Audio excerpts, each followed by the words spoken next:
Atl. And I'm Chaudhary. We are representing JB Public School Kalinganagar, and our project idea is Air Taxi, a smart transport facility which can help us travel through air as well as on land. Our project is a solution for the takeoff and landing problems. So the drone will not be always attached to the car. Whenever we need to fly, the drone will come to us with the help of GPS and sensor tagging. At a certain height, the drone will fall on the car, and the car will be built with a combination of aluminium, carbon fiber and graphite, and we will also attach cushions and springs in order to handle the pressure exerted when the drone falls on the car. Falling of the drone will reduce the surround disturbances. Now what about takeoff?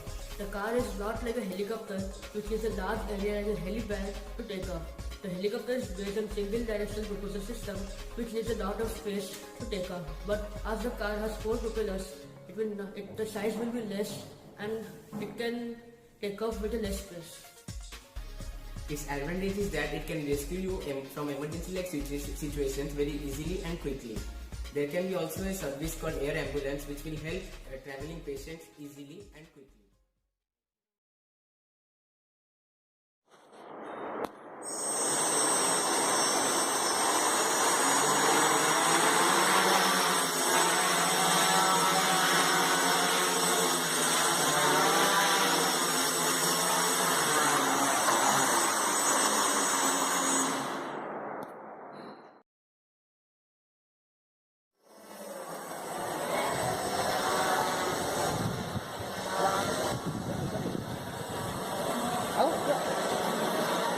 ¿Cómo pasar?